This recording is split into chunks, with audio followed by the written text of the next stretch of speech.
All right, welcome back. Welcome back to the 210 show. Today we have a pretty good pod for you. We do want to talk about some college football.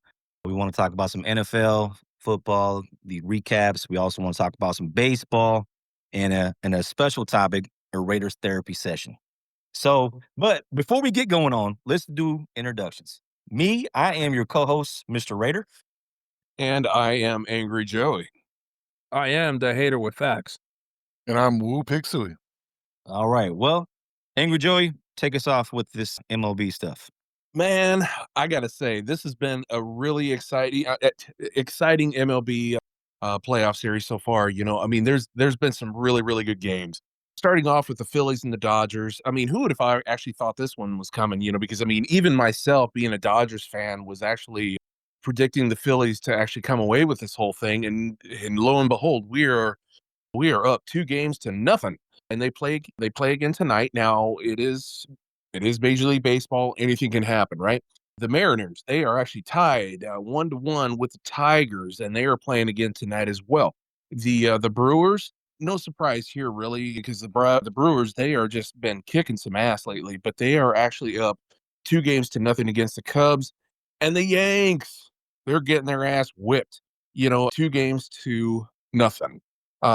So far, it has actually been a magnificent series. I think one of the best ones was with the Dodgers pulling it out last night against the Phillies in a nail biter. I mean, I don't know if you guys saw that, but I did not see that one happening. I was at the very most predicting the Dodgers to be up, or excuse me, be tied 1-1, but here we are. But once again, I know that it's wishful thinking, and here's hoping that the Dodgers manage to pull it out, at least what I'm hoping for. But, it is baseball. And so far, it has been a wonderful tournament so far. Did you see the Brewers and Cubs game? I did not get a chance to watch the whole. I watched the second half of it, but yeah, it was tell us awesome. a little bit about it. So basically, man, it was 3-0, right? And who hit the home run to make it 3-3? Hold on, let me look that up real quick. But they basically came back and tied it up late in the game. It was awesome. I don't know. I'll tell you exactly who hit it here in just a second. I'll edit that part out. But it was a good game. While you're digging that one up, I typically don't go for Canada teams, but how the hell can I go for the Yankees being a Dodgers fan? So it's kind of a cool thing to see the Blue Jays, who've actually been the laughing stock of Major League Baseball for distant memory, all of a sudden just rejuvenated themselves to being, no joke, real true bona fide playoff contenders. And the Tigers, I think that I think they're playing against a very tough Mariners team. Yeah. So I think that it's kind of a gift that they're actually tied with in this series. I think that it is something that they can pull out, but we'll just have to wait and see. So I got the info, right? So basically, there was a 3-run homer in the top of the first inning by Suzuki. Now I'm probably butchering his first name. And that gave the Cubs a 3-0 lead, right? And then Milwaukee, Andrew Vaughn, he hit a 3-1 homer immediately after in the bottom of the first to even the game at 3-3.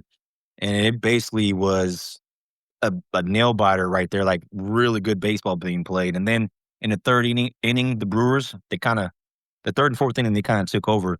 Will Contreras hit a solo home run to make it 4-3. And then in the fourth inning, Jackson Chourio blasted a 3-1 homer, making it 7-3. So, but after that, neither team scored again, and the bullpen, it was pretty much a bullpen show after that. One thing that I really love about this tournament is you're seeing the elite teams play the elite teams. Mm-hmm. It's as simple as that. The Phillies and Dodgers and the Brewers, they're tops. The Yanks, I think that if there was any team that might be kind of a semi-pretender, it might be them. I think that the Tigers, they're formidable. Their only problem is that they shit the bed, at the worst possible time. So, I'm actually rooting for them. I really am. The Mariners, they are ballers.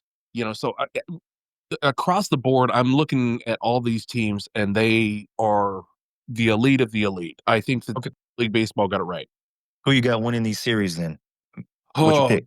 are you talking about the whole series? Let's just pick the Brewers, Cubs, and Dodgers. Yeah, just who do you think is going to win out of them? Okay, so if the Dodgers manage to make it past the Phillies, if the Dodgers manage to make it past the Phillies, I think they're going to have the momentum to take that series against the Brewers. And as far as the Blue Jays and the Yanks, Blue Jays are going to win that series. I think, honestly, the Tigers are going to take their series. So that's going to put the Mariners against the Jays, or excuse me, the Tigers against the Jays. That's a tough reach. I mean, it just depends on which team actually comes to play for the Tigers. I mean, because they have the caliber players. It just they are so volatile. They are so up and down. It's just it's hard to get a beat on those guys. I mean, because they can Yeah, be absolutely phenomenal and great, and then just completely disappear. In like a 4 or 5 game stretch. So at the end of the day, sorry, hater, I would actually take the Jays. Given the momentum that they're going into. So that would well, actually put, holy cow, I would say the Dodgers and the Jays in the ship. And man, that's anybody's game there. In which case, to yeah. be honest with you, I think I kind of learned my lesson this week in picking against your team, and we'll talk about that a little bit later. So I would have to go with my Dodgers. Okay. Did you see or hear about Jacob Misiorowski's? He had 3 scoreless innings, but his fastball touched 104 miles I per did, hour. I did, and he actually the Padres pitcher, and where he actually hit that the freaking outside corner it was like the perfect pitch, and he hit 104.5 mile an hour fastball. I, Crazy. that just it's unhittable. I mean, what do you do? Yeah, Yeah, that's that crazy. was Yeah, absolutely insane. yeah. I Jacob had 3 scoreless innings. Crazy. Unbelievable. I mean, man, that's just what do you do? What do you do? But yes, I did see that, and my jaw hit the floor. Freaking crazy. So All right. anyway, Well, anything else on baseball? I don't know if Hater, if you have anything to pitch in on Major League Baseball or what? Man, I don't want to extend it any further. I mean, I'm a little bit jaded right now by my Tigers, to be honest. I'm surprised that they were able to, they got one in Seattle. They're playing right now and they're down for the bottom of the ninth right now. So they might be down 2-1 here. I think it'll go 5 games, but to be honest, our bullpen is not as strong as it needed to be if we didn't address it like we should have, which has been the bane of the existence for a lot of the Tiger fans, especially back home, right? So, right, we're just like, okay, just get it over with, to be honest, because even if we do make it past the Mariners, there's no way we getting past the Blue Jays. I'd tell you that right now. So yeah, so to me, I think it'll be Blue Jays Brewers, and I think the Brewers take it. That's what I'm feeling. Mm, I can't argue against it, but I think it'll be a more of a competitive series than you think, man, between those two teams. Okay. Well, hey, Blue Pig, you got anything on baseball? Or are you good? Good. I'm good. All right. Well, then let's go ahead and transition to some college football. Your Take it away, forte, man. Pig Sooie. What's that? I said your forte. This is my forte. Yeah. All right. So, college football. It was a pretty great weekend. We had 5 losses in the top 25, and most of them were big upsets. So, the first one was Penn State, who was number 7 in the country, lost to UCLA, who was unranked. UCLA came into the game 0-4 prior to this game. They had fired their head coach and 2 coordinators, and UCLA racked up 446 total yards to 357 to Penn State, while outrushing the lines 280 to 127, going 10 of 16 on third downs. PSU got down early and just could never catch back up and close that gap. So It's a tough loss for Penn State. They went from number 7 in the country to dropping out of the top 25 altogether.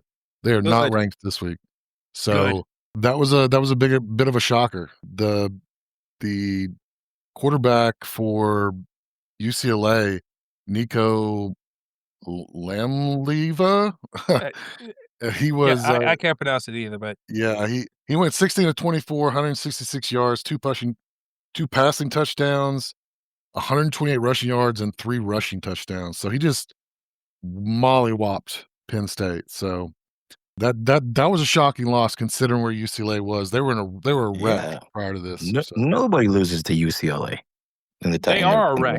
ranking. Ain't no Yeah. prior to. They still a wreck. They just it Yeah. was literally a broke clock moment, man. Like, yeah. I was surprised on that one.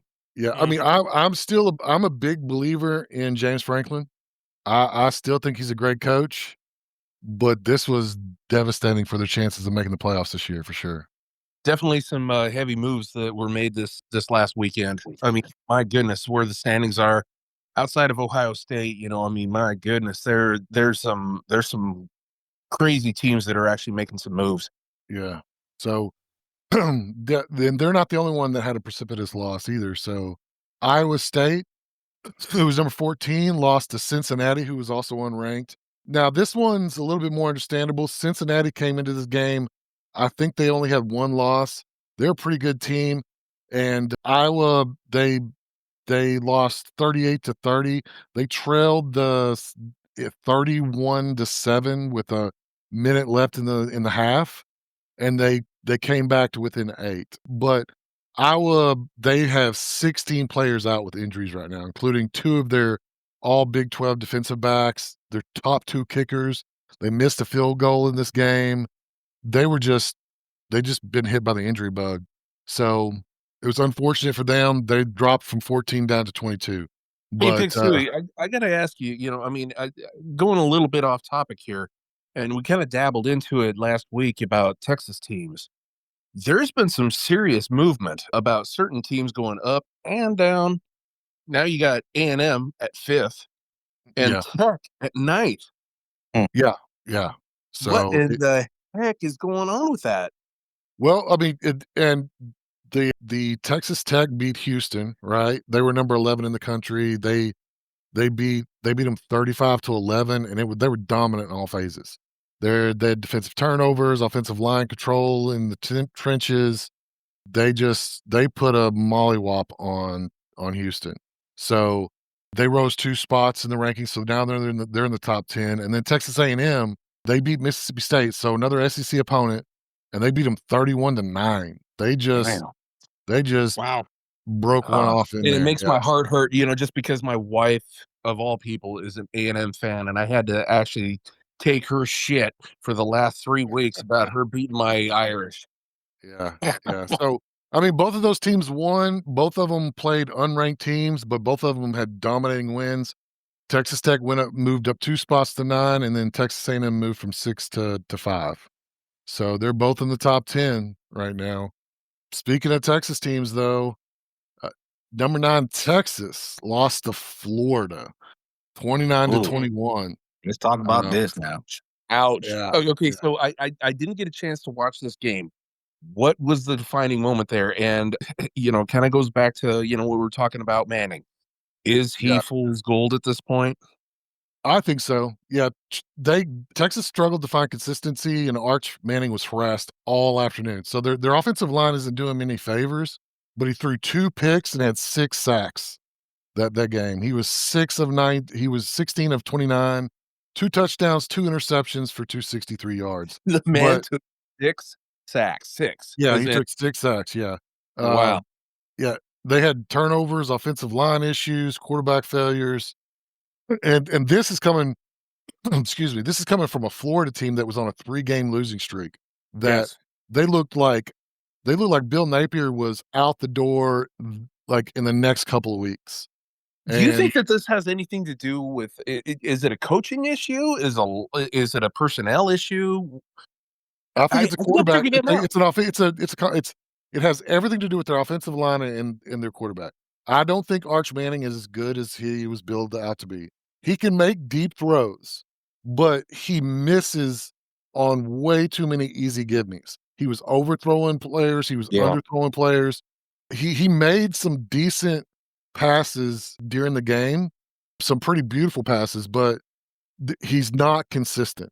And he's sloppy with the ball, so that's why he threw 2 picks. So, He just needs their time, man. yeah, their defense is elite, though I will say Florida, like, ran all over them this game. I don't know where that came from because usually Texas's defense is top tier, one of the 2 or 3 best defenses in college football. But like I was saying on that game, if you constantly seeing your offense just give up the ball and struggle over and over and over, that's gonna have an effect on this Mm. defense. These are young men, 100% agree. 18 to 22-year-olds. Yes. And if they keep seeing the other side of the ball just completely screw up over and over, they're eventually gonna cave. So Especially his with all the backup? hype with Arch Manning. Like, it's terrible. Who's his backup? I he don't even came in know. for 1 play and threw a dime, but I don't know Uh-oh. the kid's name. Uh-oh. Yeah, he Matthew 1 pass, Caldwell? maybe. Oh, Yeah. that sounds right. That Yeah, sounds but right. he threw 1 like, Manning had to come out for 1 play because his helmet came off. And in college football, if your helmet comes off, you have to come out for 1 play. So his backup came in and threw like a 20-yard dime down the field. I remember Manning that. okay, hold on. Manning comes in, the very next play, he throws an interception. Yep, I remember that. So, yeah, it's brutal. So, Texas, they went from number 9 in the country to dropping out of the top 25 altogether.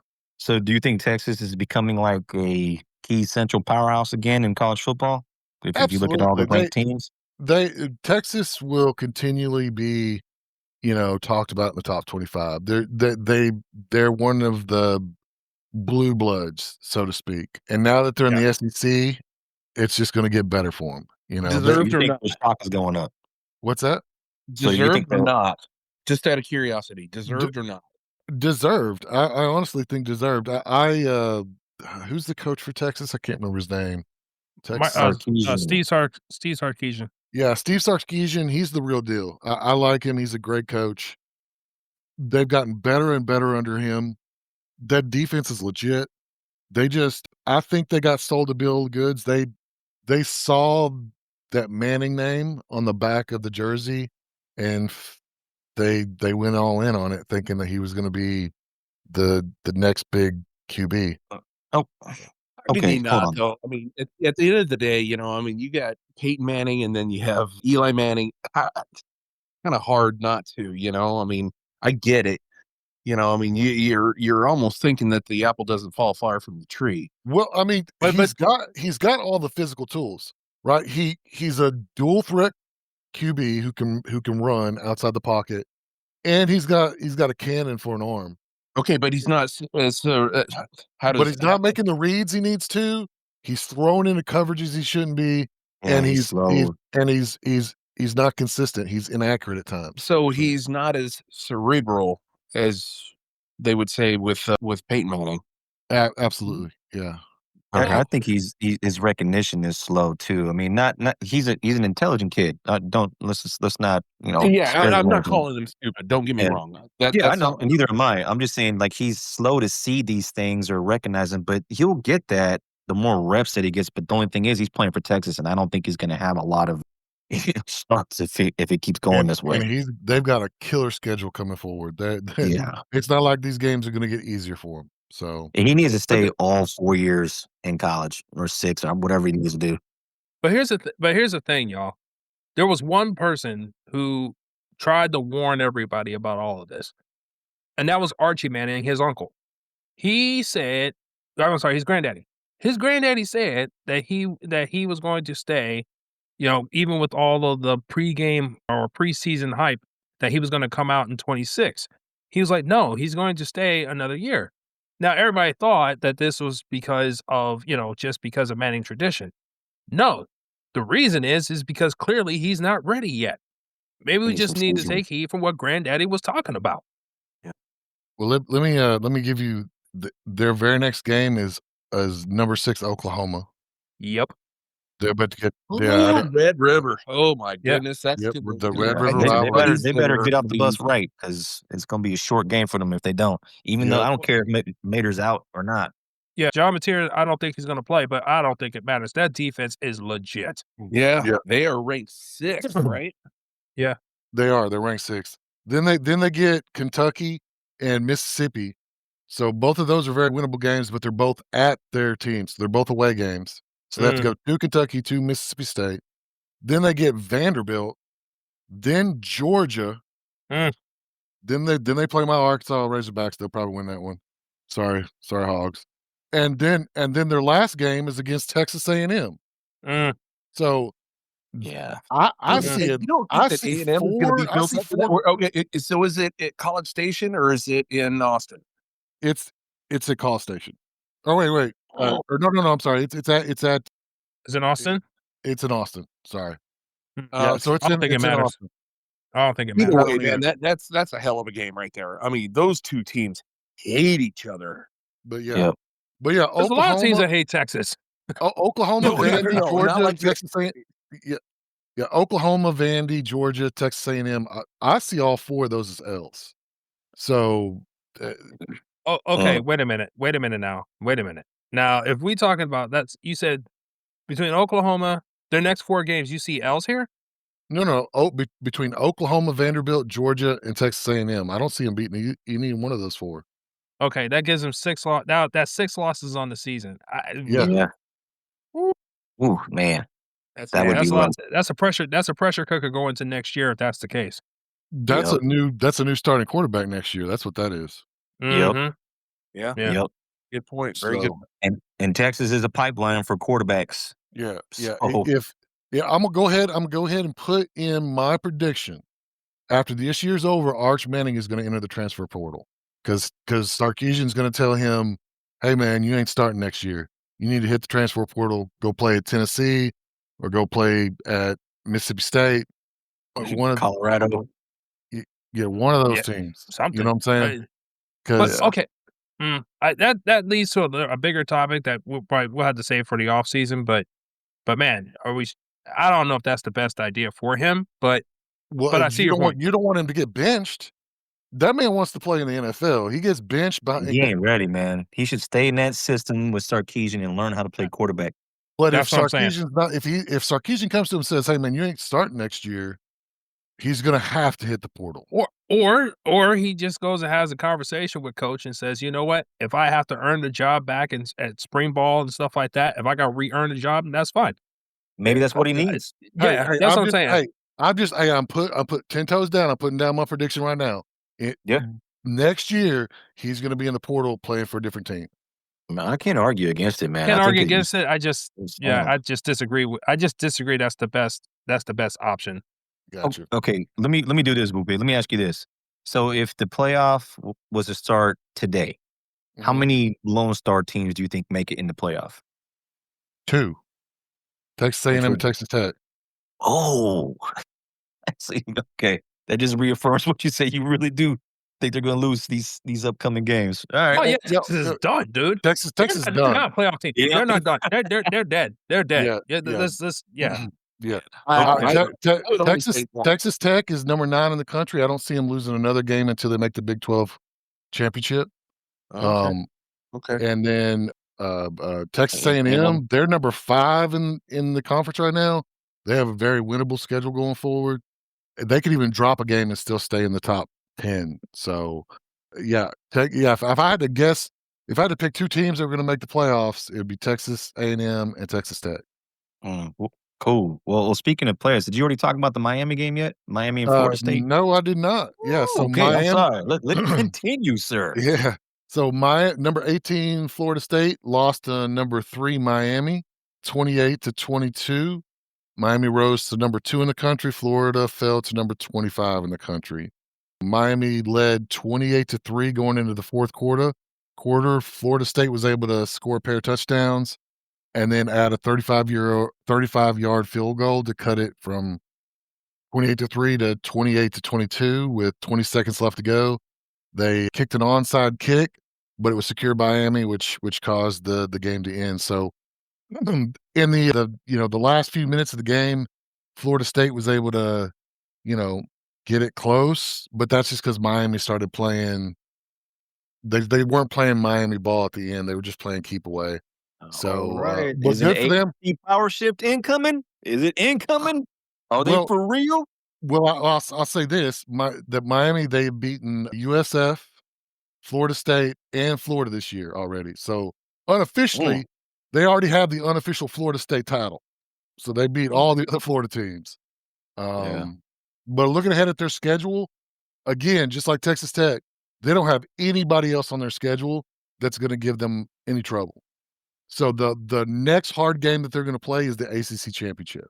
So Wow. I don't see Miami losing that number 2 spot until the ACC championship.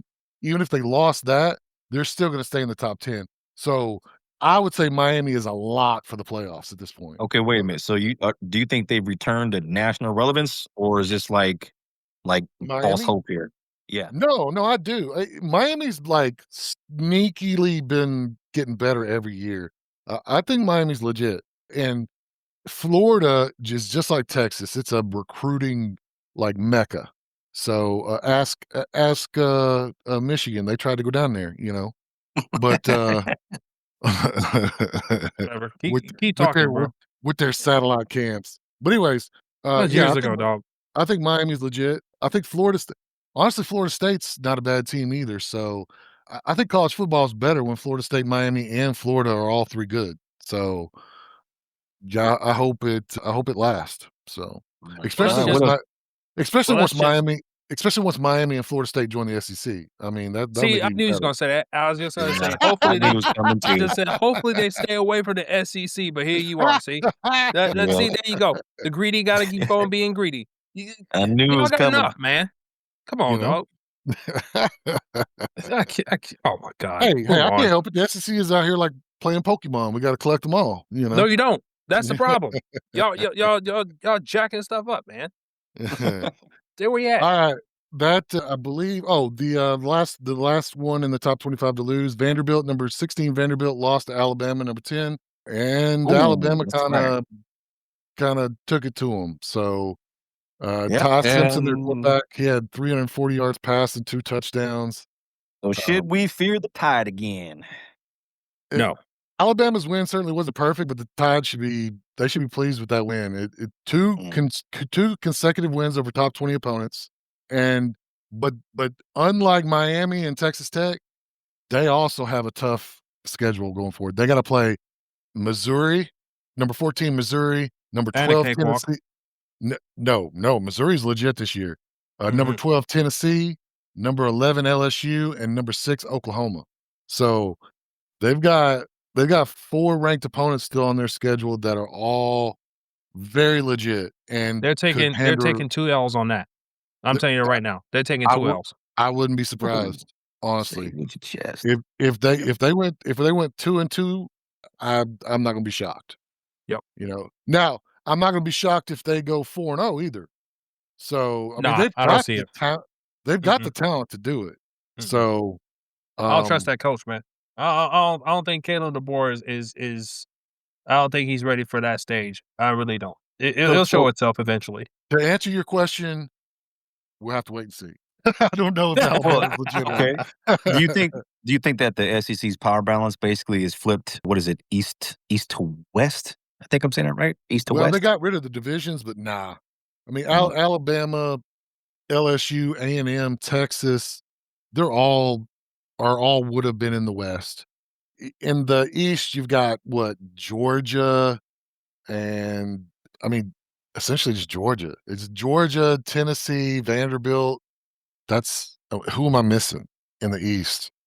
You mean the oldies? Oklahoma would be in the West. So yeah, it's still, but they got rid of the divisions. There's no divisions anymore. Now they've got the pods.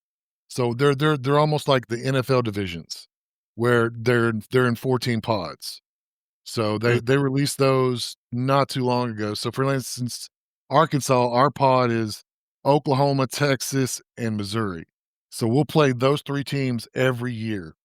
And then all the other teams in the SEC get rotated. So we'll play all the other teams every 2 years. Mm, So and then that's okay. how every team is. Every team has 3 what they call rivals, and then they rotate all the rest of their teams. So So, question for all of y'all: if you had to buy stock, let's say stock up or stock down, who are you buying stock up in as far as say college football programs as of week 6 today? Who are you buying stock in? And give me like three teams. For this season, for this year, Yeah. or like Or going forward? Okay. through week 6 for this year, who are you buying stock in? Wow. Miami's one for me. Yeah. I'm I, buying I stock love in it. Miami. I would say Miami, Texas A&M, and shockingly, Indiana, dog. Indiana? Yeah, yeah, Indiana. I mean, the way like they've really taken their season from last year and parlayed it over to this year, and they look. You put up 69 points on a top 10 team. You got my attention. So Um, I I thought don't they know, were a man. joke. I thought they were a joke, but honestly, they should have been getting the attention that Penn State did. Honestly, so Okay, so you got Indiana, Miami, and who else? Or is that your only Texas A&M. next name? What about you, Angry Joey? I would agree with Florida, or excuse me, Miami. But I like me some A&M, and I like me some Oklahoma. Hmm. Yeah. Boopig? I'm gonna go a different route. So I'm gonna go with teams that I think are gonna go up in the rankings, right? So Miami's already number 2. There's not really anywhere for them to go, right? Because I don't think they're gonna get above Ohio State. So as much as I like Miami, so I'm gonna go with the the number 1 team that I think that's gonna go up in the rankings, Oklahoma. Oklahoma is legit.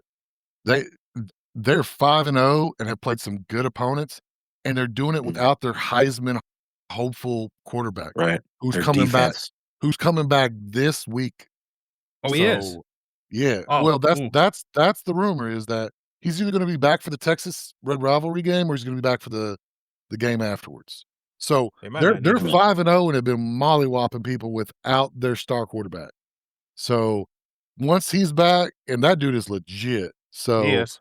yeah, Yeah. the Oklahoma is gonna be good, and Texas Tech, I don't see anybody beating them even in the Big 12 championship, so I think they're gonna be right there in the mix, and then other than that, dark horse, give me Missouri. They're still 5-0, and they play a lot of good teams. If and they look good, if they keep pulling out those wins, they play enough good teams that they'll be in the top 5 if they keep winning. So, Yeah. those would Yeah. be my 3 right there. That's a good take, man. I like all of y'all's choices. I guess for me, I'm buying stock in Miami, Texas A&M, and Alabama, oddly enough. I'll buy stock in them for right Oh, now. Going through oh my week god. 6, as much as I'd say, and you know what? I would actually even buy, and this is a +1 here, stock in Michigan too. That defense looked pretty good, man, as much as me. I know USC's playing y'all this weekend, but that defense was good, man. That front 7 is legit. Oh, yeah, most definitely, but again, it's a lot of as much hype as people wanna give Bryce Underwood, but I think right now, I think we're just 1 year too early right now, honestly. Could I think be. we'll I still be a mean, playoff team, but, you know, but I just think as far as, like, to take the national championship, I don't think we're ready yet, but next year we will be because you still gotta yeah, get some more wide receivers. I'd So agree with that. And for stock down, I'm gonna say Florida State's defense, Mm. um, Penn State, their secondary. I just don't like their secondary at all. And then well, let me see. Who did we talk? Iowa State. Iowa State, man, their playoff hopes are gone. You know what I mean? And it's kind Yeah, of hard for them. And I know I'm talking like I don't want to talk about like the normal programs that everybody talks yeah, about. I'm trying to come up with somebody yeah. else to kind of span the Well, conversation. But those are mine. I'll give you a really good, player or a team that I think is gonna go down. yeah, Oregon man. Ducks. Oregon Ducks. Agreed, Oh, I hope so. They're they're agreed. pl they're playing Indiana next, and I think they're gonna lose that game. Yep. And yeah, they're playing Wisconsin. They could lose that game. They're playing Mm, USC near the end of the game, near the end of the year. Maybe they'll lose that game. But No, they I won't. don't think Oregon If you look at their wins, they haven't played a whole lot of great teams. They Well, played Penn Penn State. That's it. yeah, and I was gonna say, and then they just lost to UCLA, so that doesn't even help their stock at all. Right. No, Yep. no. That's exactly right. Yeah. All right, cool, man. Let's keep this moving. You got any other scores, any other teams you want to talk about? Yeah, let me just quickly go over the other Texas teams. There we go. TCU, they won versus Colorado, 35-21. Mm, Josh Hover, he accounted for 5 total touchdowns, passing and rushing. That game is a Um, lot closer than that score indicates. I watched probably about yes. Oh my 3/4 of that god. game. We can't talk Hey, about it today, but Lord, Colorado man. yeah, blew their load on that one. You know, Yes, yeah, but they do that that every deep game. But anyway, that secondary that secondary is about as useful as taste buds on an asshole. yep, yep. They were down 14-0 in the second quarter, and then they ended up coming back and just destroying them in the fourth quarter. That they fourth gave up quarter the was draws. That's what was happened. They gave up brutal the Yeah. draws. for Colorado. I got Baylor. They won 35-34 against Kansas State. There you go, Baylor, Baylor. yeah, it was a shootout. Baylor had 443 yards. Kansas State had 501 total yards. Damn. But they were able to get I think they got a blocked field goal and then a 53-yard winning field goal to seal the deal at the very end. So congrats to Baylor. And then UTSA lost to Temple 27-21. UTSA, That's a tough loss, yeah. they had a 14-3 halftime lead, but they collapsed in the Damn. third quarter. But Yeah. Man. better luck Keep next time. keep plugging away, UTSA. Keep plugging away. Don't give up. You know what I mean? Don't Yeah. give up. Play So hard. Yep. so that's all Man. I've got for college football this week, and I'll turn it back over. Good stuff. Good stuff. Okay, well, let's transition to NFL. Hater? All right. So we got our week 4 or week 5 recap going on right here. And we'll start with the Thursday night game, which was absolutely incredible. The 49ers, who were number 10 at that point, went to the number 8 Los Angeles Raiders and took the game 26-23. Mac Jones, man. Who? Mac Jones went ahead and put on a show. 33 for 49, 342, 2 touchdowns, no interceptions. I mean, and had everything going on.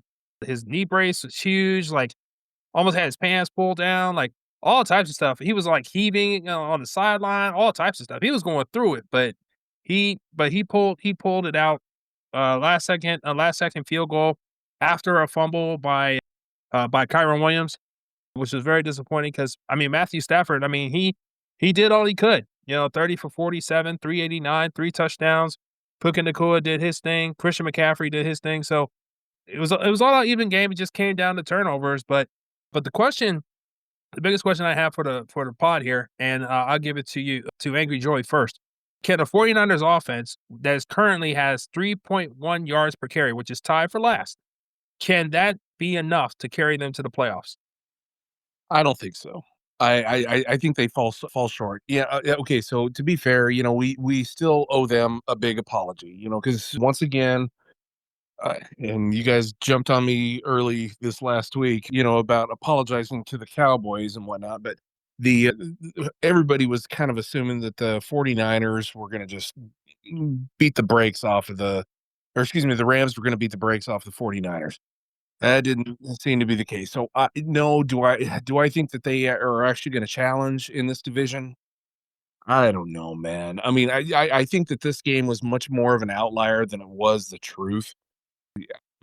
I I think that the 49ers, they're still too decimated at defense, and Yeah, wide I don't know. receiver too. Yeah. And wide receiver, and so we're gonna get into that when we get into our studs and duds picks of the week and whatnot, because I mean there could be some surprises coming out of this team. So, I mean, I don't know, man. I just don't see the 49ers coming through with it on this one. How about you, Will-Pig? I mean, they're 4-1. They're at the top of their division. So could they make the playoffs? Sure. I mean, and hopefully by then some of their injured players are back, right?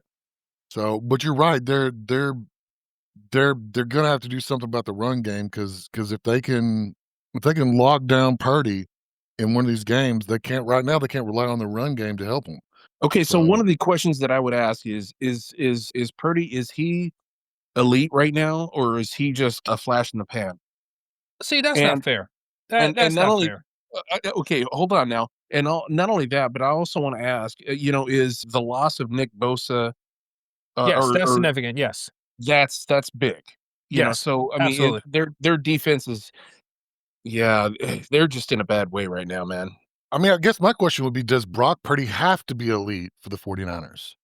Like if If their run game is like this, then yes. Yes, I would say Oh, yes, no, yeah, absolutely. yeah, yeah, I Absolutely has to be elite, just because, the wide receivers that he has available to him right now. Yeah. I mean, how do you expect him to perform without those elite wide receivers? well, I mean, Mac Jones threw for 342 yards and 2 touchdowns with these wide receivers, so they're obviously not that bad. Well, yeah, So the but backup also, can do it. That's a good I point. mean but how a how lot of much that. better does Brock Purdy have to be than the backup Mac Jones? But here's the thing: the primary of that work came from Christian McCaffrey catching the ball out of the backfield. That was the biggest reason. So, and the thing is, that's what led to my question: is that if they're utilizing him in the passing game like they are, they still depend on him to run the ball as a running back. And he's still coming off an injury, very significant injury. So, how much of a load can you really put on him as the season continues and still be able to put up a decent fight, for either a playoff spot? Because Seattle's not is no slouch either, and neither is the Rams. So you don't have that big of a margin forever to a big margin of error to deal with in the AFC and the NFC West. That's actually a very, very good point. So yeah, Christian McCaffrey, is he elite? Absolutely. Is he a future first ballot Hall of Famer? Yeah, Possibly. yeah, I mean, the guy, he's awesome. He really is. But right. I mean, how many times have we seen him go down with horrible injuries? Do you think that he's actually going to be able to sustain a full season? That's a good point. I That's a I good don't know. point. I honestly don't know. Yeah, Um, And here's the that's a other good thing. If point. you actually do lose him, then what kind of weapons do they have? and honestly, normally, traditionally for the 49ers, they go through at least 2 to 3 backs a year.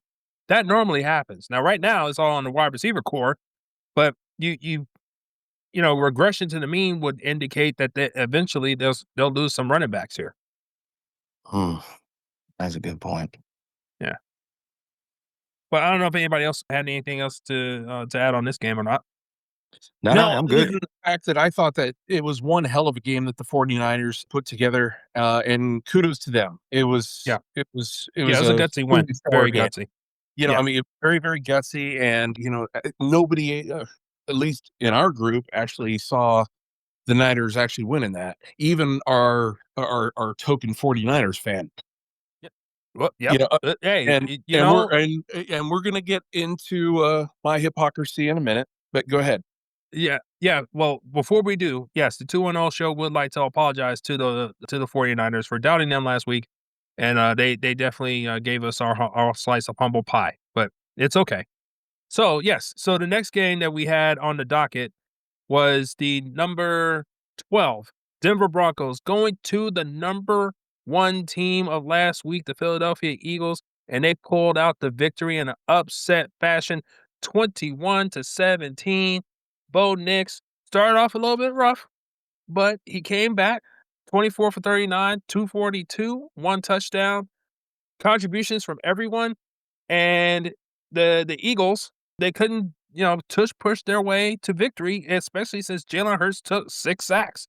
The Denver Broncos defense came to play and they pulled up the upset. And slight victory lap for me because I was the only one in the group that actually puts the 10 toes down, didn't pick them for upset pick, but I did think that they would actually pull out this game, and they actually did. So the question I have for the group though is, will the Broncos take the AFC West? I would just And we'll like to start point with out Angry I Joey. would just like to point out that I refute the 10 toes. I think you had 2 pinky toes down because you refused to make them your pick. That's okay. That's okay. Okay, but to be fair, he actually still did pick him. He did. I mean, and he was one of the only Tony. He kind of dabbled in it, by saying, the Broncos are going to be a problem, but he never committed by saying, that the Broncos are going to win. Okay, so any of you guys have actually seen the show Game of Thrones? Where Cersei's actually being dragged through the square, and with the nun sitting there going, shame, shame, shame. Well, that would be me. Okay, because I mean, I actually picked against my Broncos, and oh my, it just broke, it broke my heart, but warmed my heart at the same time to watch my Broncos actually win in Philly. I mean, it was a masterful game. It was, and it came down to just the last seconds. I mean, the Eagles, they gave them everything that they could give, and the Broncos gave just a little bit more. It was such a good game to watch, from start to finish. Because as you said, Hater, that the Broncos, they got started off really, really poorly. Their defense was looking a little bit in shock. I mean, and they gave up uh, two quick touchdowns, and then they just went on a tear in the fourth quarter. It was fun to watch. It really was. I mean, regardless of where your allegiances lie, I mean, as far as if you like or hate the Broncos, or like or hate the Eagles, it was good football. I mean, there was none of that tush push type stuff. I mean, Jalen Hurts, he actually came to play. Saquon, he actually had that nice long dip, for the touchdown. But what mystified me about that game is that the Eagles, they refused to slow the game down by running the ball. I mean, and I think that maybe the 6 sacks that they actually had to give up, might have been a problem, in the sense that they actually stopped running the ball. They only gave them like 6 carries in the second half, I think it was, something like that. Well, Saquon only had 6 total carries in the game, period. Yeah. So, So yeah. I just, that is weird to me. I mean, Devontae Smith, and AJ Brown, they balled out. Jalen Hurts, he actually had his game. But the Broncos defense, they came to play. Yes, The they fact did. that they came to Philadelphia and stood toe to toe with the defending Super Bowl champs and beat them in their own home crowd. Man, I mean, I was over the moon. But at the same time, shame, shame, shame. I should have never picked against my Broncos. Yeah. So Hey, but it I was a will hell. say, yeah, I was gonna say, to your point, Devontae Smith, he cooked your number 2 corner. Whoever that guy is, he got cooked. Barely. 8 for 114. Yeah, he got cooked by Devontae. Now, AJ Brown, I mean, he had 8 targets, but I mean, Patrick Surtain, he did his job. Like, he held him to 43 yards, and so he didn't have that big of an impact. But yeah, they I guess they learned, and then they just decided we're not gonna go on his side anymore, and we'll But the just we'll funny just thing was we'll is just that pick on with Devontae Smith. when did Sutton actually get the majority of his yards? In the Uh, fourth quarter. yeah, So he that's woke when up. they Yeah. actually really started the ball. I mean, Nix was throwing dimes in that second half, or excuse me, at least in the fourth quarter. And that's Mhm. where the game was won. And that's where Yeah. games are normally won. So I was pleasantly Yeah. surprised, by the win. It was a really, really fun game to watch, Yeah. especially if you're a Bronco fan. Excuse me. Oh, of course. Of course. But anyway, this whole weekend was, it was amazing. It was a great Oh my god. I was gonna say, Mr. Raider, I know I understand that, it was the Broncos, but I mean, even you with your Raider heart, you felt a little good about the Eagles losing, right? No, because it was the Broncos. oh my Okay. boy. All right. Well, all right. I guess But if at you the don't same mind. time, you have to be happy with the fact that both the Chargers and the Chiefs lost. Yes, that is true. Silver linings, silver linings. Look, I'll take that any day if the Broncos win. Any day. Those 2 losses. I'll be alright with that. I think I'm just the opposite. I think I'd take the Chiefs and the Chargers winning if that meant the Raiders lost, just because I hate them that much. Oh my I God. Okay. don't All right. know All if right. All that's right. All right. the Back to your same, corners. but there's Back. a little bit Anyway, deeper of a hate because of Yeah. the Chargers are not the Los Angeles Chargers. They're the San Diego Chargers. That's number 1. excuse me. The Excuse me. Rams are not, they left and then came back. So, there's a deeper meaning there. If you're from LA, you know, you know. If you know, you know. Yeah. Tell you what, there were some amazing games in pro football this weekend. It really was. So, Yep. well, with that being said, we'll move on to our third game of the week from last week. The number 11 Commanders went to the Los Angeles Chargers and took care of business, as I predicted, 27-10. Yet again, Jaden Daniels came back off an injury. Looked pretty. It started off a little rocky, but he got back on his bike and he started pedaling well. 15 for 26, 231, a touchdown, only one sack given up. Ja'Cory Krosky-Merritt showed up in this game, 14 carries, 111 yards, and 2 touchdowns. And unfortunately, Justin Herbert, who was, at least for September, he was an MVP candidate, but this week he didn't look too great. 22 of 29, 166, a touchdown and a pick, and 4 sacks. The question I have for the guys here is will the Chargers season fade to Wow. well, you take it, Mr. Rader, since you are AFC West aficionado. All right, recap the question for me. The question is, take 2. Is the Chargers season fading to black? No, not at all. Not As just much yet. as I hate, not just yet. Maybe by maybe another 2 weeks. If it's still gonna go down that way, then maybe. But right now, I still say no. Yeah, I kind of agree with you on that one there, Jay. Just because the Chargers, they're so prone to doing Charger things by fading by the end of the year. But you know what? That was under different management too. With Harbaugh at the helm, the only thing that I'm questionable about is the fact that they actually lost Harris, and now Hampton is actually hurt. Yep. Yes, He's it is. on IR too. Yep. So That's huge. that's a big problem. Because what is the one thing that the Chargers, or excuse me, let me rephrase, the one thing that Harbaugh prides himself on, and that's a good running game. You Well, take that they also away. You take that away. I mean, what does he have? Keenan Allen, a 35 or 33 for 34-year-old wide receiver. He was looking good in September though. yeah, man. Well, we'll see when it comes to November timeframe. Yeah. Yeah. Who's the RB2 on that team? I thought he was pretty good as well. Right now it is Kalani Vidal and Hassan Haskins. That's when they're Let back. me ask you this: what's the Chargers schedule look like next? So they play the. Let's take a look here. So they go to Miami this week.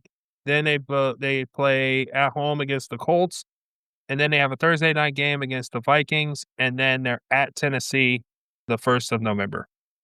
Okay, so the Colts, man. I mean, yeah, they've been balling. Yes, they have. Seriously good ball. I think the next one, the Finns, they look like trash. What can I say? Tennessee, they have a really good Tua did defense. not though. Tua played a pretty good game. Gotta get, like you said last week, give props is due. Yeah, but they had no business losing that game either. No, not at all. Fair enough. Yeah. So that's actually a very good. Yeah, we'll see. I think I'm right there with you, Jay. And as far as the Chargers, I think I think we're cautiously expecting them to lose, but we'll see. Awesome. Oh, Big, you back? Yeah, I'm back. Oh, okay. Well, yeah, give us your opinion here. Do you think the Chargers are soon to fade to black, or do you think they'll hang on? I mean, between penalties and depth concerns, all the injuries, they're in a competitive division. It's not looking good. I'll put it that way. I'm not ready to write them off, but I wouldn't bet on them. Not right now. Yeah. So let's go back to your original question there, Hater. Do the Broncos win the division? I want to say yes. The only thing that I don't like is the Chargers' injuries are piling up, while the Chiefs seems like they're getting all their players back. That's the only thing that really irks my nerves about this division right now. Now, at the same time, I think the Broncos pose the biggest threat. Yes. I think because I still don't think the offense has 100% gotten themselves like in full stride yet, but that defense will get better. And so And the Chargers, I think the Chargers, don't they have the tiebreaker? Haven't they already lost to the Chargers? They have. they have, But the problem is now is that they're like you lose both your tackles. You don't know when Joe Alt's going to come back. You don't know. You just lost Hampton, who was coming to his own a little bit, and now he's out for at least a month. Najee Harris is already done for the season, and who's to say? I mean, Keenan Allen is 35, so he might break down at any minute now, right? So that's going to impact things, and we don't even know. Like we haven't even taken account the fact that Khalil Mack has been gone since the first game, so I don't know when he comes back. So it feel like it's just feel like one thing after another, man. Now look, again, I think Harbaugh is a very capable coach, and he's going to coach the hell out of them. Don't get me wrong, but sometimes it's just too much to overcome. And I think the only blessing that they have right now is the fact that they have 3 division wins already in the bank already, and maybe that'll help. But you keep losing players like this, it's going to be a problem. Yeah. So being an AFC West fan there, Jay, can you think of a worst snake bit team than the Chargers? I mean, over the years? Between them and the 49ers. Yeah. For the audience, when he says Jay, he's referring to me, Mr. Raider. I think I would agree with you. Snake bit, yeah, man, between the Chargers and the Niners, but honestly, I don't want to say I don't care about the Chargers. I feel more so worse for the Niners, because of it's a great organization, how well coached they are. They draft well, they do everything the right way. It's just they keep getting these big time key injuries, except for that draft by John Lynch when he drafted homeboy with number 1. But other than that, they've been a pretty good franchise. And Los Angeles Chargers, they just started now with getting Harbaugh there. So yeah, I don't know, man, but I would agree with you for the most part, Angry Joy. All right. Well, I think we're going to get to Woo Pig's favorite game of the week. The number 7 Tampa Bay Buccaneers went to the number 15 Seattle Seahawks and again escaped with a win, 38-35. Baker Mayfield did it again, 29-33, 379, 2 touchdowns, no picks, while Sam Darnold was looking good, 28-34, 341, 4 touchdowns, but a costly pick in the fourth quarter that gave the Tampa Bay Bucs an opportunity to take the game. It hit a helmet. Hey, that's what happened. Yes. That's what happened. It hit a helmet, but yes. Hey, but the question is, the question is, was it Sam Darnold's mistake or Baker Mayfield magic? That is the question. And I will give it to Woo Pig this one because he loves himself some Baker Mayfield. I do. I don't. The audience might not know this, but I don't have like an official NFL team. But the more I watch Tampa Bay, the more I watch Tampa Bay, the more I'm starting to pull for them. Man, they're a fun team to watch. Between Mayfield and Ibuka, man, Ibuka, 163 yards and a touchdown. That dude was killing them. Was just straight up killing them single handedly. Yeah, so it was talk. It was a fun game to watch. Now, I'll say this. Baker Mayfield, flawless. Like 29-33, like you said, for the 379 yards, 2 touchdowns. But in this specific case, this was on Sam Darnold. Sam Darnold had a hell of a game, but he gave up the ball with like 45 seconds left in their territory. I think they had to run the ball one time to get a comfortable field goal position to kick the winning. So it wasn't even really Baker baking at the end of the game. It was Sam Darnold gave up the ball already in field goal territory so that they could kick the late field goal. But I'll say this right now, Baker Mayfield, he right now he might be MVP of the league. You might be right. He's definitely in the conversation. That's for sure.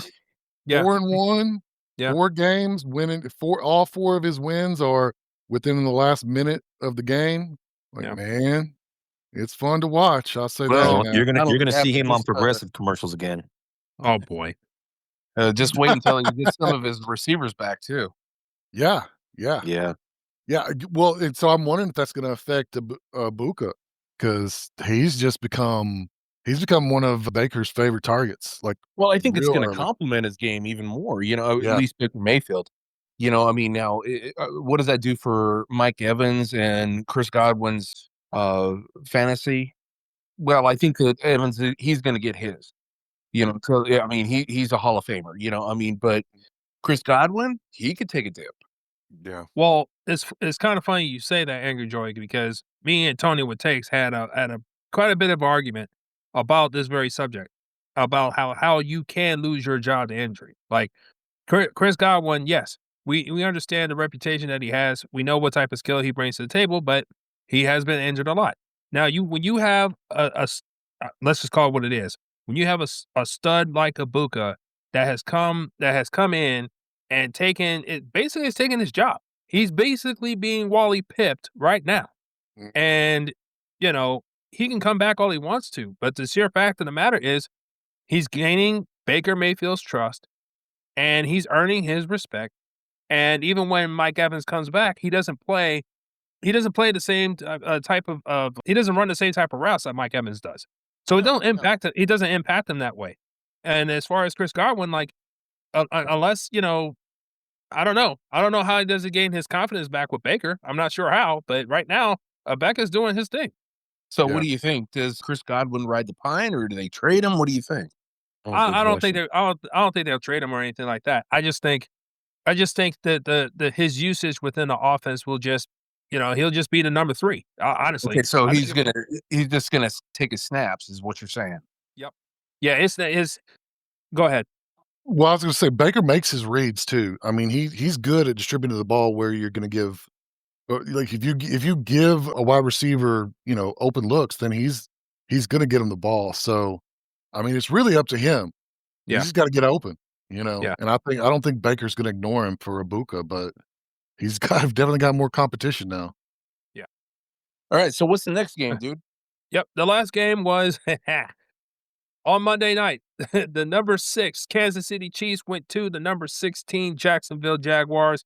It went all the way down to Duval and took a L, 31-28. Duval. Yes, Man, and the man. final, man, it was a great game.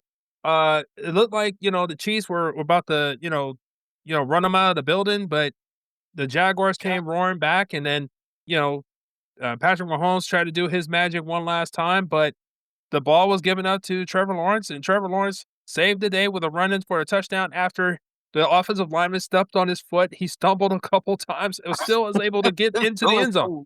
It was It was hilarious. it was man. hilarious. Oh my Oh gosh. my I God. couldn't believe it. Yeah. It was magical. I couldn't believe that the Kansas City Chiefs, of all teams, lost the game on a complete fuck up. It was it was awesome. I mean, It's there's not not a lot of Kansas City Chiefs fans out there going to be loving me today. Well, But but yeah, it was so mysterious how that whole thing played out. But it was great. It was fun to watch. But what give your hat off to Jacksonville. What they did was another one of those just we apologize moments. yeah, yeah. Yeah, They but they they showed up. what about Pat Mahomes sitting here talking that ref and not calling that penalty? Ooh, that's the kind of stuff I Oh can't yeah, stand. yeah. Well, Yeah. that's vintage Mahomes, though. I mean, he, if he's not going to get a call going his way, he's going to bitch about it. So Well, at the yeah. same time, I mean, he might as well get mad at himself because he did throw a pick 6 in the game. So Yes, he did to a Yeah, to a yeah, a linebacker, so a not any linebacker, yes. linebacker. yeah. He has 4 picks already. Yep. So, as an AFC West fan, Jay, I think we can agree on this one. That was a hell of a win for Jacksonville. Wow. Would you look at that? That was A a Raider and a really Bronco actually agreeing. well. Anytime the Chief lose, we should always agree. So no disrespect to all our Chief fans out there, but disrespectfully. Sorry, not sorry. No, It was a I hell kid of the a Chiefs football game. fans. I'm just messing. I kid the Chiefs fans. Yeah, It was a good game. Yeah. It was a hell of a game. But yeah, just a side question though. Trevor Lawrence, is this his moment? Don't fall for it. I fall Okay. for it. All right. Don't All fall right. for it. I'm just checking the temperature in the room. Like this is his golden moment. Against another great at quarterback, and he actually came through and didn't. And I mean, he almost wet the bed, but he didn't. So can he carry this to an actual playoff run for the Jaguars this year? Nope. First, let I me just let asked me the question. let me take this one real quick. Go for it. If Chris Jones would have ran after Lawrence, he would have killed him because Lawrence did not he was not even seeing him coming, and Jones would have got there. He would have stopped him from getting the touchdown, and he would have murked him on live TV. Agreed. I noticed that too, and I think that's going to be showing off on tape, and that's a mystery to me. Where was the effort? But go ahead. Anyway, but that's all I want to say on that. So here's the thing, so was this J-Law's Cinderella moment, or was this just a fart in the wind? I mean, I don't, More like a wet fart. I don't know, because everybody was sitting there, when he was coming into the league saying he was this generational talent, he was going to come in and just, completely revolutionize the game and blah, blah, blah. And here we are. What? How many years has he been in the league? 4 or 5 years? Yeah, man. He's And year has 6. I mean, Yeah, has he dude. done anything? So He's got some congratulations, pretty good ones. you won one hell of a game, but I think you need to put together 2 or 3 more before you crowning yourself. would I agree mean, with that. his biggest thing is he leads the league in turnovers since he entered the NFL. That's his big one. He's an intercept machine. I think he's fool's gold. I don't like him at all. He turns the ball over too much. His off target percentage is always one of the highest in the league.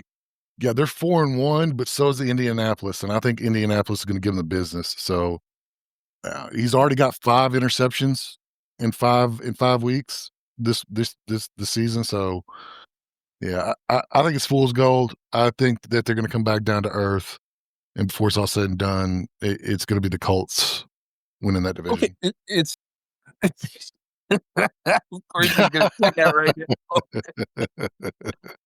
I'm not trying to throw shade. I think the Colts are going to win that division, and then Colts are looking good, man. I gotta say, I mean, so are you going to turn back to your side piece there, Jay? Just Why are you doing that? Why are you doing that? Like, I'm sitting over here minding my business, listening to the conversation, and you want to do that? Like, do you still have do you still have the jerseys? That's my question. oh no, I gave those away. You gave them away? Oh, okay.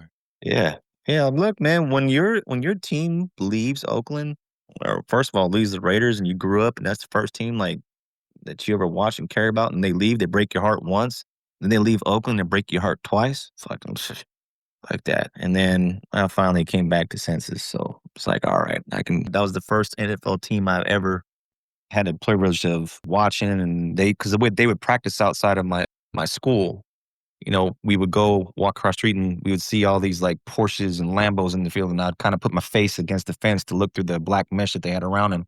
I would watch them practice. And then one of the first NFL players I ever met was Bo Jackson.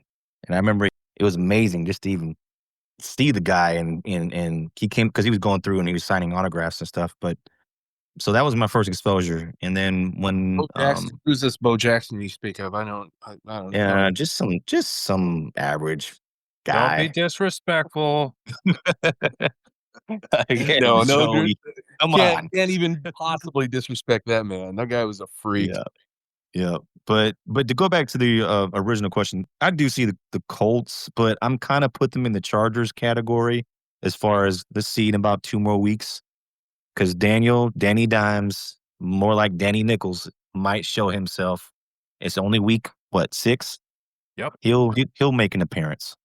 Yeah, but at the same time, he's never had this type of surrounding. He has not had a Beg to differ, sir. He had Saquon, but he didn't have the offensive line at the time. He didn't have the wide receivers at the time because I think he has a better supporting cast this time around. He definitely has a better offensive line. I'll give you that. Yeah, offensive line can give you that all day long.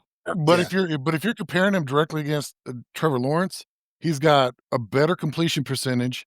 the same number of touchdowns, only 2 interceptions to Trevor Lawrence's 5, and he's got about 250 more passing yards so far in 5 games. So, yeah, Trevor Lawrence, I think at the end of the year, Trevor Lawrence is gonna be leading the NFL in interceptions just like he always does, and it'll be the Colts at the top of that division. Yeah, the Colts, they're going to be a tough team to beat. You know, what it's really going to come down to is the Texans and the Colts.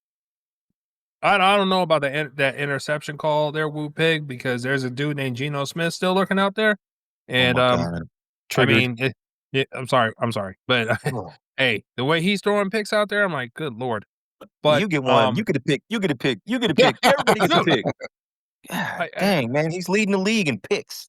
yes, yeah. If I didn't know any better, I thought that was Jameis out there. Good lord. Shit. Anyway. I'd rather have James at this point. Right? Well, that takes care of our week 5 recap. I do have to, before we move to our games of the week, I do have to ask a question specifically for Mr. Raider here. Because I know you have a little therapy session a little bit later, but I do have to ask this question. Because this week it was the Raiders versus the Colts. Now, for the people in the audience out there, Mr. Raider is Mr. Raider, but he does like to have his side pieces, though. And he used to claim the Indianapolis Colts for a long period of time, especially when Andrew Luck was quarterback. Now, my question to you is, seeing that your Raiders got their asses handed to them 40-6 by your side piece, are you taking your side piece back? No, it's a side piece for a reason. It was fun while it lasted, but it was never meant to be serious. It was just a placeholder, a morale booster until my original came back home to daddy. And she came back home to daddy, but she has a little bit more mileage on her. Maybe And a cheated kid or on you two twice. with 2 baby daddies And cheated on you twice, yeah. Oh, this is in a awesome. Honda and an '89 Honda Civic that's on Dayton's. But she's faithful, she's good, and she can suck the chrome off a tailpipe. Oh God. Okay.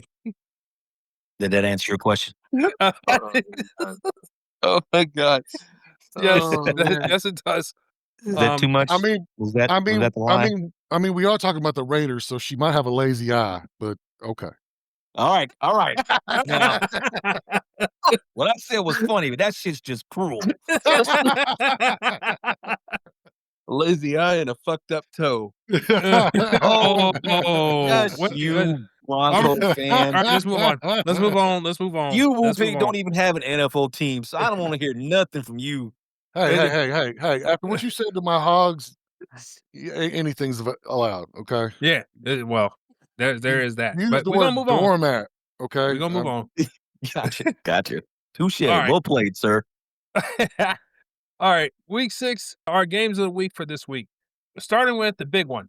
The number 3, my Detroit Lions are going to the number 5 Chiefs, where we had a little bit of a bye week game last week because we were able to put belt to ass to the Cincinnati Bengals and Jake Browning. So bad that they decided to go and grab Joe Flacco. While the Chiefs, they went to Duval and got the ass whooped. So now it's a meeting of the minds here because the last time we were in Kansas City, we actually got the game 21-20 in the first game of the season of their championship season. And now they're 2-3. They got to keep pace with the Broncos and the Chargers, so they definitely need to win. We're sitting at 4-1, but we don't want to lose ground, or we want to keep pace with the Packers and the Bears, who are coming off a bye of themselves. So we do have a few injuries in our secondary right now, which is very concerning to me. But I think our offense is dynamic enough to pull up the upset because we are underdogs in this game. But I think we can win this game 27-24. I will give this one to Woo Pig on this. So yeah, the Chiefs are slight favorites, right, at home. 2.5. Yep. Yeah, so I have 1.5, but yeah, that makes sense. But I'm going to go with the upset on this one. I think the Lions can pull. I don't know what is going on with the Chiefs this year. Whatever magic they had last year seems to have evaporated. So I'm going to go 24-20 Lions. As far as the Chiefs and the Lions, Yep. are you saying that the Chiefs are actually favorites? Yeah, they're They are. favored. 2.5-point favorites, yes. No, I take the Lions all day long. Okay. Yeah, simple. I think that the Lions are gonna. I don't think they're gonna run away with it. I mean, I think that the Chiefs are gonna come out strong, fast, and in a hurry. But yeah, I think that the Lions. I think they're gonna give them plenty of problems. What about you, Mr. Raider? You said Chiefs between Lions? Yep. Mm. I really I like the way that the Lions are playing. I think they're hitting on all cylinders as far as like their defense and Goff. I love how he stepped up to the plate and was like, "Nah, it's not the offensive coordinator, it's me. I need to do a better job," and he's shown it. So I think they're going to go in and I think they're going to whip the Chiefs' ass because to make a statement. Oh. This is going to be coming from Campbell. I think Campbell's going to be all on their behinds talking about this is our measuring stick right here. That we arrived, we're here, we're no longer waiting. So I think it's probably going to be the Lions by a touchdown. Wow. Okay. This scares me. We're we're all in agreement. I'm a little scared, but okay. All right. Well, that takes us to our next game, which is the number 9 49ers going to the Tampa Bay Bucks and the Baker Mayfield Magic. Both teams coming off wins. Both teams are 4-1. The Tampa Bay Bucks are 3-point favorites at the moment, and I believe Mac Jones is going to start for the 49ers yet again.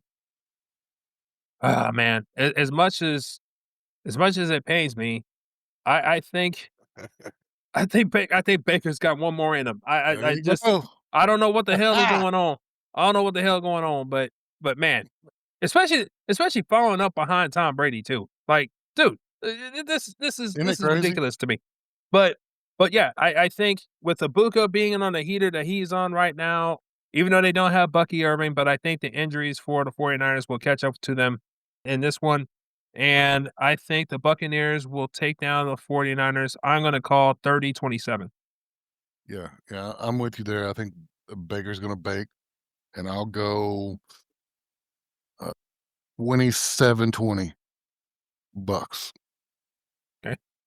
Actually, no, let me change that.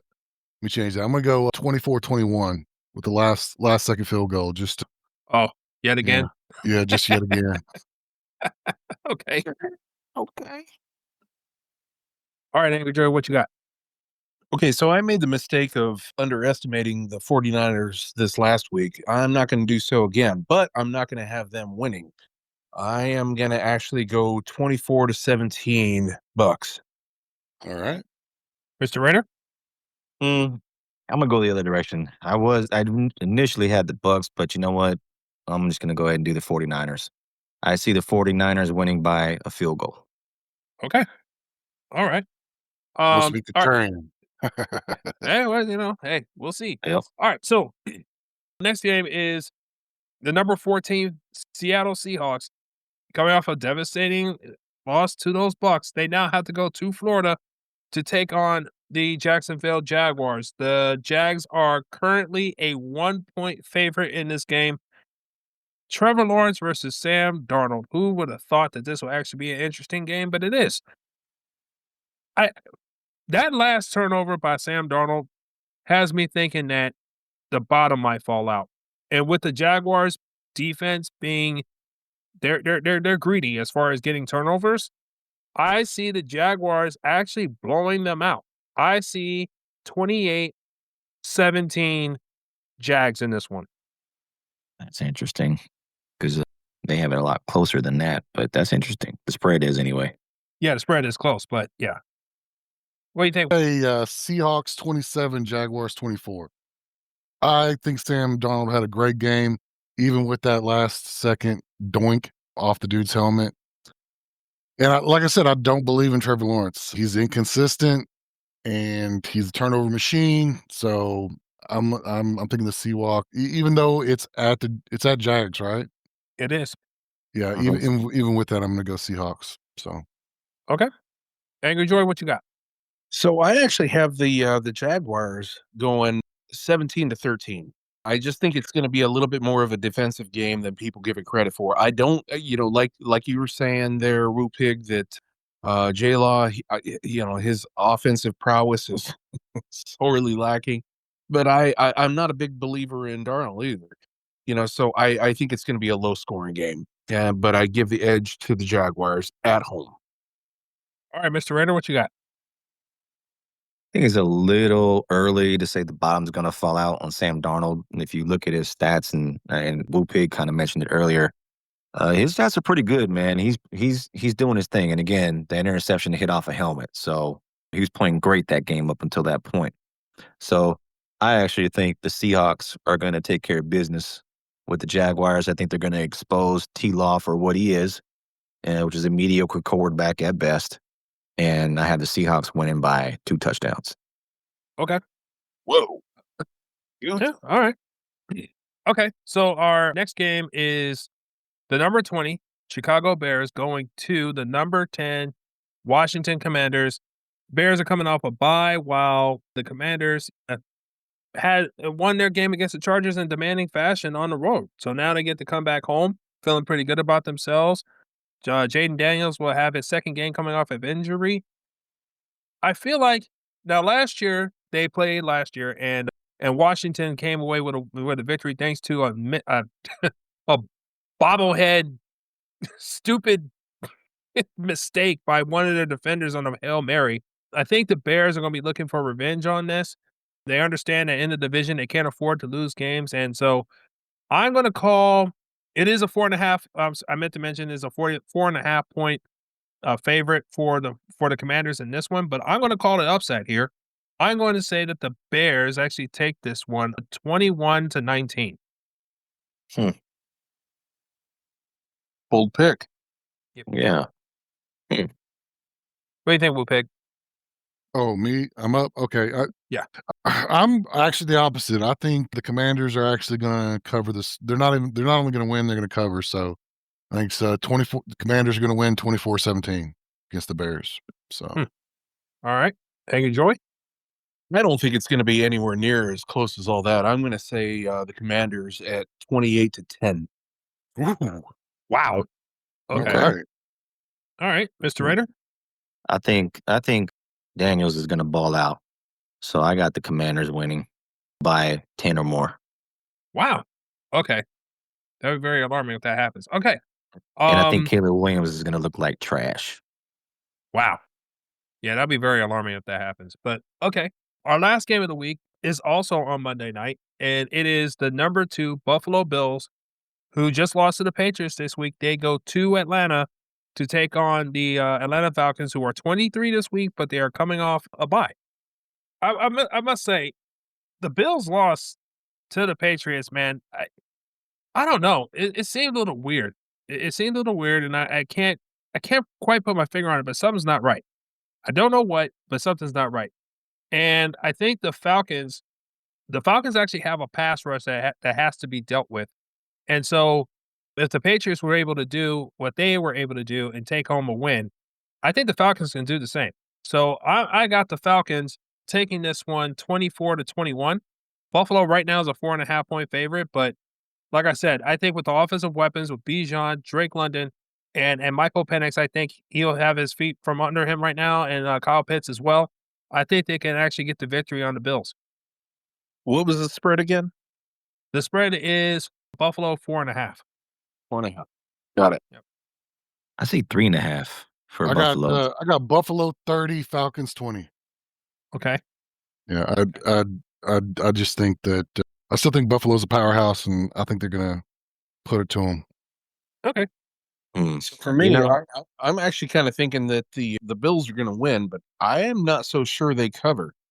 In this one, I'm going to say 27-24 Bills. Okay.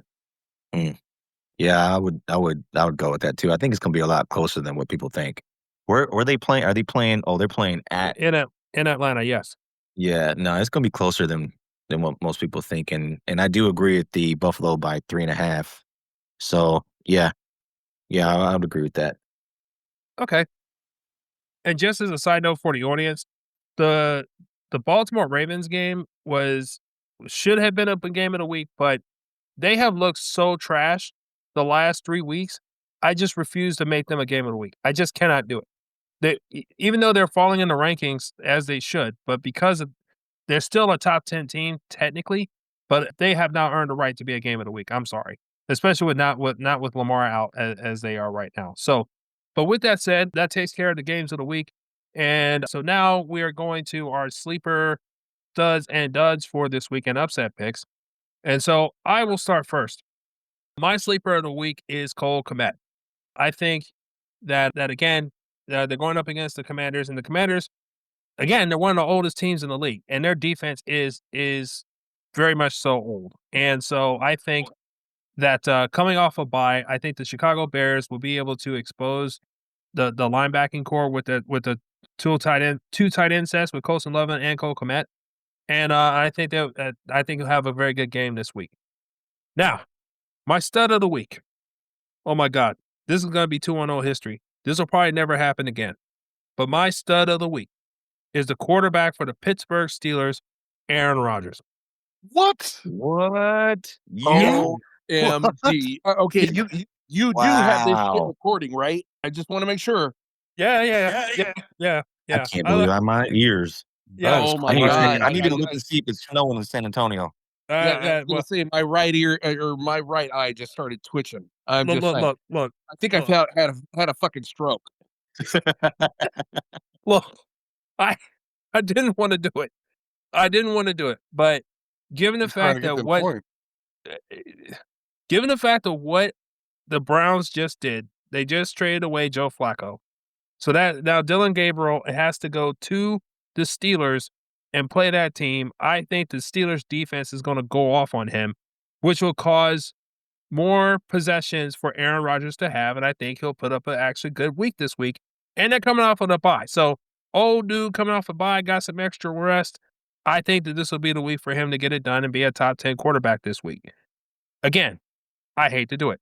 Now, conversely, the dud of the week I have is David Njoku of the Cleveland Browns for that reason. Dylan Gabriel, I don't think has enough trust in Njoku yet. And to be quite honest with you, he might have a Kyler Murray problem. He might not be able to see over the line. And my upset pick of this week is the Miami Dolphins. They're 4.5 point underdogs at home, but I think that they can take it against the Los Angeles Chargers this week. So Okay. Sure, you're right. those are my picks. Unfortunately, Tony Ortega's not here with us today, so I'm going to pass it on to Angry Joy for your pick, sir. Okay, so let's see. My stud of the week. Let's see. I have Tony Pollard actually balling out this week. I think that the Titans, they actually have it going on. They're playing in, against the Raiders, that have yet to come up with a good defensive scheme. That's my stud for the week is Tony Pollard. My dud, on the other hand, and I'm kind of go against what you were saying, and as far as the Chargers and the Dolphins, I'm guessing that my dud of the week is going to be A-Chain. Okay, given the numbers that we actually have to work with, and how we're actually ranking, what is a stud, what is a dud, so I think that A-Chain, he's actually going against a probably a very pissed off Chargers defense, but that's my dud. My sleeper is going to be Kendrick Bourne. Okay. Yeah. Kendrick Bourne, he's going to be, I think he's going to do well. And here's one that's going to shock everybody. But my upset of the week is going to be Baltimore. I think that, at some point in this season, they're going to get it together. I'm just thinking that they will, but I could be wrong. I'm kind of reaching the fences on that one, but I think that Baltimore, they've forgotten who they are, and at some point in this season, they're gonna figure it out. So those are my picks. Wow. Okay. Let's go with Woo Pig. What you got? All right. So my sleeper is Zay Flowers. Lamar Jackson is expected to sit out for week 7. And last week, Flowers led the team in receptions, targets, receiving yards. So Flowers seems to have a good rapport with the backup quarterback, Cooper Rush. So I think he could have a similar target share for week 6. So I could see him getting some big points. My stud is Rashad White. He's averaging nearly 19 touches per game, which ranks him in the top 10 among running backs in snap share, route participation, and total targets. They use him as a dual threat engine. The 49ers defense, they're good, but if Tampa Bay abandons the run, then they can lean into short area passes, which is directly into what White's skill set is. He's seeing like 5+ passing targets per game. And if he grabs 6 or 7 receptions, has a red zone look or two, I could see him cracking the top 12 for week 6, easy. And then my dud is Deebo Samuel Sr. He's commanded 48% target share over Washington's receptions last week, but Terry McLaurin should be cleared to play this week. So that'll cut into his target share. And Deebo's red zone usage is like 12% inside the 20-yard line. So if his target share gets cut down, he doesn't have the touchdown equity to bail him out. So I could see Deebo Samuel tanking on points this week. And an upset, I think I'm gonna audible, and I think I'm gonna go with the Lions. I had a different one, but I think I talked myself into it when we were going over the games of the week. Okay. So I think the Lions are gonna win this week. So for the same reasons I said before. So I'm going Lions. Okay. Mr. Raider is on you, sir. Yeah, my sleeper for the week is Mason Taylor again. And my stud is going to be Hassan Haskins, Chargers running back. Okay. And my dud is going to be Justin Fields. I think he's going to have an awful game. Okay. All right. And then my upset pick of the week is do the Seahawks upset and Jaguars. Yeah. Okay. All right. And I forgot to announce it, so I'll just cap it now. Right now, Woo Pig is our pick leader right now with 9 points. Mr. Raider has 8 points. And Tony with Takes has 6 points, and there's a 2-way tie for last with myself and Angry Joey with 5 points each. Suck it, Joey. Sorry, I had to give that to him, guys. For everybody that doesn't know, he beat me not in 1 but 2 leagues in fantasy football this week. So you didn't have to announce that to the people. This is my only get back. You could have kept that to yourself. I don't know what you're talking about. I wasn't watching. I mean, did I really win? I just wasn't watching. Sometimes I'm gonna keep it Christian. Okay. All right, dude. You're gonna learn my flavor at some point. All right. That wraps up the NFL slate for this week, Mr. Raider. Cool. All right. Well, I'm not going to get to my topic. We'll cover that over the next pod. But so let's go ahead and transition to Alamo Minute or Kiss My Grits. So let's just go in alphabetical order. Angry Joey, do you have any Alamo Minutes or Kiss My Grits? I have neither this week for a change. Thankfully so. No, it's good. It's a good week. Okay. Yeah, for some people. I'm just kidding, some people man. are having great weeks. Yeah. And some people are 2 and 3 in their leagues, whatever. Yeah, well, the others are 1 and 4. Okay, Hater, you're up. All right. I do have a Kiss My Grits this week, and it is football talent evaluators. We're going to need y'all to come on down to the front of the congregation here. We're still in the midst of football season right now, but we were told that there were some high caliber quarterbacks that were about to grace us with their presence in the NFL this year. Well, here's the problem. Arch Manning has looked absolute garbage. Cade Klubnik has looked like absolute garbage, and Clemson is basically out of the playoff race. And Drew Aller, even though I knew because he plays for Penn State, but still, he was getting a lot of praise and a lot of applause at the beginning of the season. But oh and behold, not only did he throw a crucial interception in overtime against Oregon home in a whiteout, but then they decided to go to UCLA and get their asses handed to him, in which he looked like total and complete garbage. And he got outplayed by a quarterback who literally changed teams in the middle of spring ball because he wanted more money and ended up not getting as much money in NIL dollars. So I'm sorry, talent evaluators. What in the world were y'all looking at? I'm really trying to figure it out. And y'all better get y'all act together because y'all might not end up making it to the NFL draft this year. So, NFL talent evaluators, get back in your playbooks, start looking at more film, and kiss my grits. Okay. All right. For mine, I have an Alamo minute as to my niece who is putting in that work for a boxing qualifier. She's 12 and she is going for a ranking, and I am pretty proud of her. She has a big time tournament coming up in Lubbock here that she's trying to get ready for in December. So shout out to her, shout out to their boxing club jams, shout out to the team that's supporting her and coaching her. Good That's all luck. I have. I don't have a kiss Very my cool. grits. I just have that. That's some real That's shit what's right up. there. That's awesome.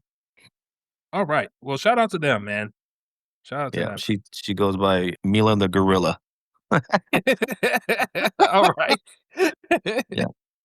She's great. She's like all power. She has some. She's like built like Tyson kind of. You know, she's not the tallest, but she's real stocky. She got some real good power, especially from her legs. Like she knows what she's doing. You know, she got some good head movement, and I think she can do a really good job. But there's a lot of politics involved in some of these tournaments where they pick the local kid.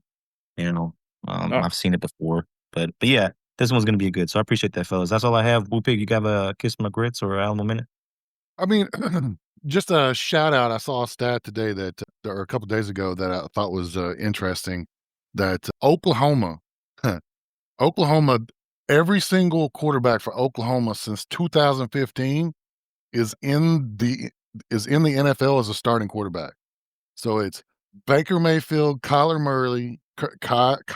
Murray, Jalen Hurts, Spencer Rattler, Caleb Williams, and Dylan Gabriel are all from Oklahoma, starting quarterbacks from Oklahoma, and all of them are starting NFL quarterbacks. So I just thought that was kind of interesting that for a decade all of their quarterbacks have entered the NFL and become starting quarterbacks.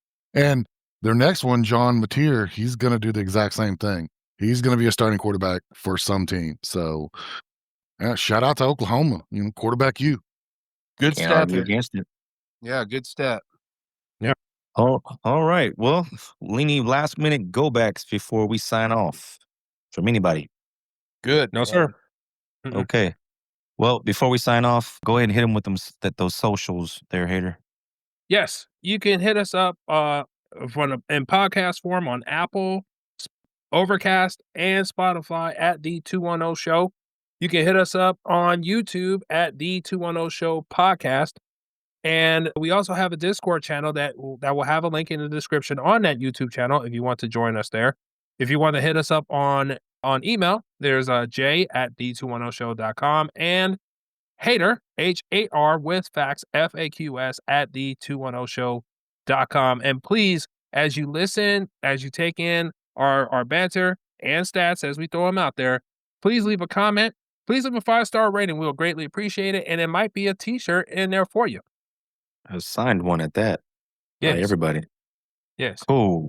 Well, that's good stuff. So remember, thank y'all for listening, for supporting us, and shout out to Germany because there's some listeners out there. We appreciate y'all. And before we sign out, make sure y'all like and subscribe. Subscribe. All right, y'all. God bless. Take care.